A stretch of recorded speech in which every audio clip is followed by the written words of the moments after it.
గురుచరణం భవహరణం శరణహృదాభరణమాత్మసుఖకరణం మరణభయాదుత్తరణం తరుణారుణకిరణభరణమహమీడే. ఓం సద్గురు పరబ్రహ్మణే నమ. మనం పంచీకరణలో ఆధ్యాత్మిక, అధిభౌతిక, అధిదైవికముల వివరాన్ని తెలుసుకుంటున్నాం. అంతరేంద్రియాల యొక్క ఆధ్యాత్మిక, అధిభౌతిక, అధిదైవికాలను తెలుసుకున్నాం. ఈరోజు వాయుభూతం నుంచి ఆధ్యాత్మికం, అధిభౌతికం, అధిదైవికాలు తెలుసుకుందాం. ఇక్కడ సమానము ఆధ్యాత్మికము, పచనము అధిభౌతికం, విశిష్టుడు అధిదైవికం. ఈ సమాన వాయువు 4 విధాలైన ఆహారాన్ని తీసుకుని అరిగేటట్లు చేసి 72,000 నాడులకు పంచి పెడుతుంది. అది చేసే పని. దానికి అధిదేవత విశిష్టుడు కనుక అధిదైవికం, విశిష్టుడు అన్నారు. వ్యానం ఆధ్యాత్మికం, వ్యాపకం అధిభౌతికం, విశ్వకర్త అధిదైవికం. వ్యానం అంటే ఈ వ్యానవాయువు శరీరం అంతా నిండి ఉంటుంది. ఈ శరీరంలో ఈ వ్యానవాయువు ఎక్కడ లేకపోతే అక్కడ పని చెయ్యదు, పట్టేయటం లాంటివి జరుగుతూ ఉంటాయి. అందుకని కొన గోరు లగాయతు కొన వెంట్రుక వరకు వ్యానవాయువు నిండి ఉంటుంది అని చెప్తారు. అది వ్యానం ఆధ్యాత్మికమైతే, వ్యాపకం అధిభౌతికం, విశ్వకర్త అధిదైవికం. ఈ ఉదానం ఆధ్యాత్మికం, వైఖరి అధిభౌతికం, విశ్వయోని అధిదైవికం.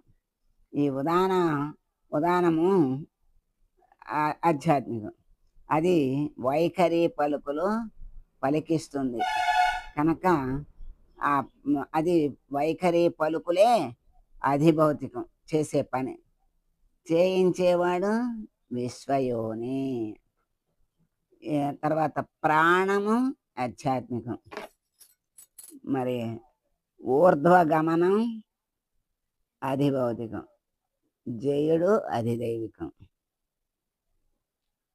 ప్రాణం ఒక్కటే మనకు తెలుసు, శ్వాస ఆడుతోంది లేదు అనేది ఈ వాయువుల్లో మనకి ఈ అపాన వాయువు అప్పుడప్పుడు గుర్తులోకి వస్తుంటుంది.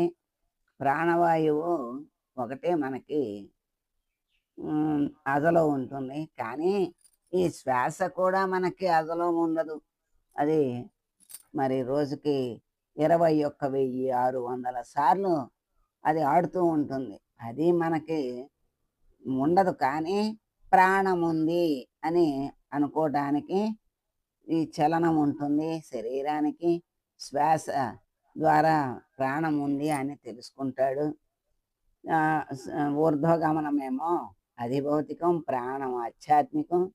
అది చేయించేవాడు జయుడు అధిదైవికం. అపానం ఆధ్యాత్మికం, మరి అధోగమనం అధిభౌతికం, అజయుడు అధిదైవికం. అపానం అంటే అక్కరలేని పదార్థాన్ని, వాయువుని కిందకి వదిలేస్తాడు. మనం ఒక రకంగా ప్రాణము పీల్చే గాలిని ప్రాణవాయువు అని, వదిలే వాయువుని అపానవాయువు అని కూడా చెప్తారు. అంటే మనకి పనికి రాని వాయువుని వదులుతాము, ఆ వదిలేది అపానము.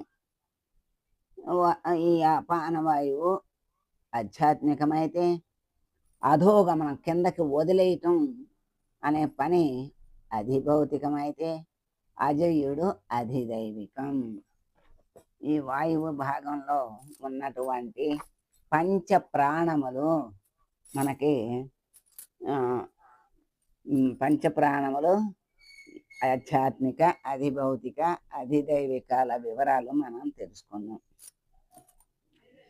ఇప్పుడు అగ్ని. ఈ అగ్ని శ్రోత్రం ఆధ్యాత్మికం. ఈ శ్రోత్రానికి శబ్దం వినటమే అధిభౌతికం. శబ్దం అధిభౌతికం. దిక్కులు అధిదైవికం అంటారు. ఈ చెవు శ్రోత్రం అంటే ఈ చెవు ద్వారా శబ్దాన్ని వింటాం. ఆ శబ్దం ఎక్కడి నుంచి వస్తుందంటే అన్ని దిక్కుల నుంచి వస్తుంది గనక ఆ దిక్కులే ఇక్కడ చెవుకి అధిదేవతగా చెప్పారు. శ్రోత్రం ఆధ్యాత్మికం, శబ్దం అనేది అధిభౌతికం అని చెప్పారు. తర్వాత త్వక్కు ఆధ్యాత్మికం, స్పర్శ అధిభౌతికం, వాయువు అధిదైవికం. ఈ చర్మం అనేది ఆధ్యాత్మికం. ఈ చర్మం ఏం తెలుసుకుంటుంది అంటే స్పర్శని తెలుసుకుంటుంది. స్పర్శ తెలుసుకుంటుంది కనుక స్పర్శ అది తెలుసుకోవడమే అధిభౌతికం. దానికి కారణం ఎవరు? వాయువు అనే అధిదేవత అక్కడ ఉంటేనే మనకి స్పర్శ అనేది తెలుస్తుంది. అందుకని వాయువు అధిదైవికం అన్నారు. చక్షు అంటే కళ్ళు. ఈ కన్ను ఆధ్యాత్మికమైతే అది చూడటమే, రూపం చూడటమే దాని యొక్క పని. అది అధిభౌతికం. దానికి అధిదైవికం ఎవరంటే సూర్యుడు. సూర్యుడి యొక్క వెలుగుంటేనే మన కన్ను చూడగలుగుతుంది. అందుకని కన్ను ఉన్న మరి సూర్యుడు లేకపోతే అక్కడ ఉన్నది కనపడదు రూపం. అందుకని కన్ను రూపము ఉన్నా మనకు కనపడాలంటే వెలుగు ఉండాలి. ఆ వెలుగే సూర్యుడు ఇస్తాడు గనక కంటికి సూర్యుడు అధిదేవత అన్నారు. ఈ చక్షు అంటే కన్ను. ఈ కంటికి రూపం చూడటమే విషయం. అదే అధిభౌతికం. కన్ను ఆధ్యాత్మికమైతే సూర్యుడు అధిదైవికం. తర్వాత జిహ్వ ఆధ్యాత్మికం. ఈ జిహ్వ చేసే పని ఏంటంటే రుచులు చూడటం. దాన్ని రసము అంటారు. రసం అంటే రుచి. దాన్ని షడ్రుచులు తెలుసుకుంటూ ఉంటుంది. అది అధిభౌతికమైతే వరుణుడు అధిదైవికం. ఈ నాలిక మీద వరుణుడు అంటే జలము, నీరు. ఆ నీటి లాలాజలం రూపంలో మన జిహ్వయందు ఆ వరుణుడు ఉండి ఈ జిహ్వకి రుచులను తెలుసుకునే శక్తిని ఇస్తున్నాడు. కనుక జిహ్వ ఆధ్యాత్మికమైతే రుచులు తెలుసుకోవటం అధిభౌతికమైతే దానికి కారణమైన అధిదేవత వరుణుడు అధిదైవికం. తర్వాత ఘ్రాణము అంటారు. ఇది ముక్కు. ఈ ముక్కు ఆధ్యాత్మికమైతే ఇది చేసే పని వాసన, గంధము అంటారు. దాన్నే వాసన. వాసన చూడటమే అది చేసే పని. అది మరి అధిభౌతికం. అశ్వనీ దేవతలు అధిదైవికం. అశ్వనీ దేవతలు అధిదైవికం. ఘ్రాణం ముక్కు ఆధ్యాత్మికమైతే అది చేసే పని అధిభౌతికము. వాసన చూడటం అనేది గంధము అంటారు. దాన్ని కారణం అశ్వనీ దేవతలు కనుక ఈ అశ్వనీ దేవతలు అధిదైవికం అన్నారు. ఇక్కడ మరి జలము, శబ్దము ఆధ్యాత్మికము, ఏకదేశ శబ్దము అధిభౌతికము, సదాశివుడు అధిదైవికం. ఏకదేశ శబ్దం అంటే ఇప్పుడు బయట ఈ జలానికి ఈ జలానికి ఆకాశానికి శబ్దమే గుణం కదా. ఈ శబ్దం అనేది బయట సృష్టిలో ఉన్న ఆకాశానికైనా శబ్దమే, శరీరం లోపల ఉన్న ఆకాశానికైనా శబ్దమే గుణం. అందుకని ఏకదేశ శబ్దం అంటారు. సదాశివుడు అధిదేవత, అధిదైవికం. స్పర్శము ఆధ్యాత్మికము. మరి ఏకదేశ స్పర్శము అధిభౌతికము. ఈశ్వరుడు అధిదైవికం. ఈ ఇది కూడా ఈ శబ్ద, స్పర్శ, రూప, రస, గంధాలనేవి ఈ సృష్టిలో ఉన్న పంచభూతాలకు అవే గుణాలు. అదే లోపల ఉన్నటువంటి తత్వాలకి అవే గుణాలు. వీటిని పంచ తన్మాత్రలు అంటారు. ఇవి ఎక్కడైనా ఒకటే గనక ఏకదేశం అంటారనమాట. అట్లా రూపము రూపము ఆధ్యాత్మికము. ఆహ్, ఈ ఈ ఏకదేశ రూపము అధిభౌతికము. రుద్రుడు అధిదైవికము. రసము ఆధ్యాత్మికము. ఏకదేశ రసము అధిభౌతికము. విష్ణువు అధిదైవికము. గంధ తన్మాత్ర ఆధ్యాత్మికము. ఏకదేశ గంధము అధిభౌతికము.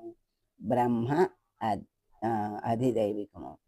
ఇవి అన్ని చోట్ల ఒకటే గుణం గనక ఏకదేశం అని చెప్పారు. పృథివీ భూతముల యొక్క దీంట్లో వాక్కు అనేది ఆధ్యాత్మికం. వాక్కు చేసే పని వచనం, మాట్లాడటం అధిభౌతికం. దానికి కారణమైనటువంటి అధిదేవత అగ్నిహోత్రుడు. పాణి అంటే చెయ్యి. ఈ పాణి ఆధ్యాత్మికమైతే ఇచ్చి పుచ్చుకోవటం అనేది చేసే పని అధిభౌతికం. చేయించేవాడు ఇంద్రుడు అధిదైవికం. పాదం ఆధ్యాత్మికమైతే గమనం, రావటం వెళ్ళటం అనేది గమనాగమనాలు అధిభౌతికం. ఉపేంద్రుడు అధిదైవికం. ఉపస్సు ఆధ్యాత్మికం. ఆనందం అధిభౌతికం. ప్రజాపతి అధిదైవికం. వాయువు ఆధ్యాత్మికం. మరి విసర్జన అధిభౌతికం. యముడు అధిదైవికం.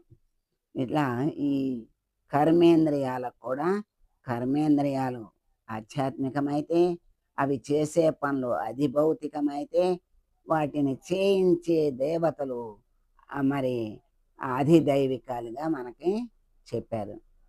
ఇప్పుడు 25 తత్వాల్లోనూ ఉన్నటువంటి ఆధ్యాత్మిక, అధిభౌతిక, అధిదైవికాల వివరాన్ని తెలుసుకున్నాం. ఈ 25 ఆధ్యాత్మికలు కూడి